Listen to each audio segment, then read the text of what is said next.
উত্তরবঙ্গ জামিয়াতের উদ্যোগে হরিরামপুরে একটি গণবিবাহের আয়োজন করা হল বুধবার। হরিরামপুর ব্লকের গোকর্ণ গ্রাম পঞ্চায়েতের হাড়িপুকুর মাদ্রাসা হিফজুর কুরআনের খেলার মাঠে আয়োজিত হয় এই গণবিবাহ।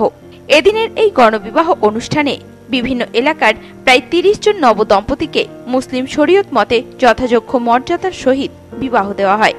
এদিনের এই গণবিবাহ অনুষ্ঠানে উপস্থিত ছিলেন হরিরামপুর থানার আইসি অভিষেক তালুকদার, হরিরামপুর ব্লক তৃণমূল কংগ্রেসের সভাপতি ইয়াসিন আলী, তোরাফ হোসেন মণ্ডল সহ একাধিক বিশিষ্টজনেরা।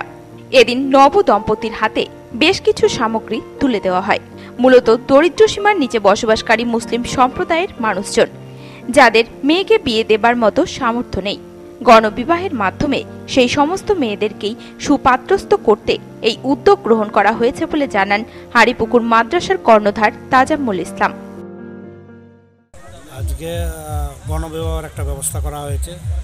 যে সমস্ত পরিবার মেয়েকে বিবাহ দিতে খুব কষ্ট করা হয়, আমাদের সংস্থার পক্ষ থেকে, আমাদের সংগঠনের পক্ষ থেকে, আমাদের হিতাকাঙ্ক্ষী কিছু ডোনার আছে, তাদের উদ্যোগে এই সমস্ত ব্যবস্থা আমরা সাইকেল, ঘড়ি, খাট, পালং থেকে শুরু করে যাবতীয় শাড়ি, কাপড় চোপড় সমস্ত কিছু ব্যবস্থা আমরা করি।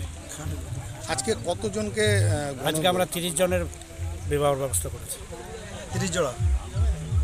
আগামীতে এই ধরনের কর্মসূচি কি আপনাদের চালানো? আমাদের কর্মসূচি 8টা ব্লকে আমরা নিয়েছি। কালকে হবে মালদা বরাতলি যাত্রারাঙ্গে, ওখানে 50 জনের ব্যবস্থা করেছি।